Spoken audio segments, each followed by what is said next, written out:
historian Doug Wead. Doug, welcome to the show. It's great to have you here. Thanks for coming in. What do you think will be the defining issue in the president's legacy?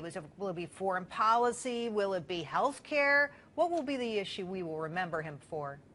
Well, it depends on whether you're talking about an immediate legacy in memory or long-term. If it's long-term, his election is going to transcend everything.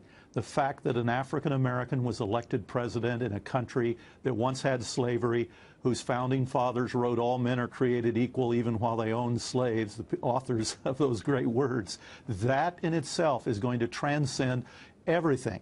I mean, now it looks like his presidency's collapsing all around him, and there's arrogance and hubris and mistakes, but all of that will be washed away by that one central fact, in my humble opinion. You know, we talk a lot about what's going wrong internationally, and when it comes to foreign policy, do you think he'll be remembered for ending an old war or starting a new one?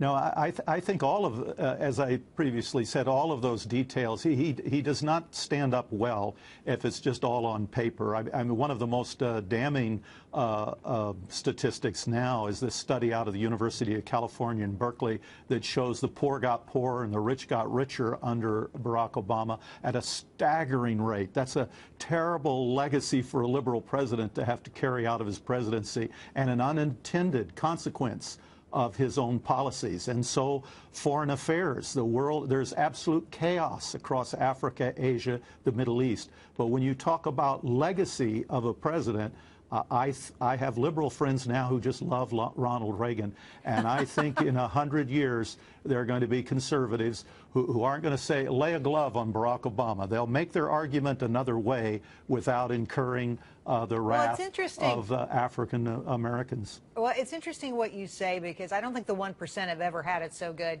as they have under Barack Obama. I mean, true. They have done incredibly well, and it's a shocking legacy, really, for the president. But, you know, he's a young man, and it occurs to me he's going to spend a whole heck of a lot of time repositioning everything as soon as he's out of office. You made a very, very good point, and I've argued that all along. You know, I worked for these presidents and studied these presidents and had many of them in my own home. They spend their time in office trying to shape what is happening in world events. When they leave office, they spend their time trying to shape what we think happened when they were in power. Right. So he's a young man. His post-presidency will be something to behold. Whether he'll be a Jesse Jackson on steroids and be on the board of directors of all these companies, or an NGO that rivals Bill Clinton's with billions of dollars raised, he will be a factor long after he's left the White House. Doug, one of the big issues, I think, with the president that conservatives question is his ability to lead. He certainly seems like a terrific campaigner, and boy, howdy, can he read a prompter. But when it comes to leadership, how well do you think he's done? Very poorly. Very poorly. There's no other way of explaining it than the hubris that comes to all men of power in every situation. There are sycophants in the White House, but I got to tell you, I worked in the White House, and they are nothing like the sycophants you experience in business.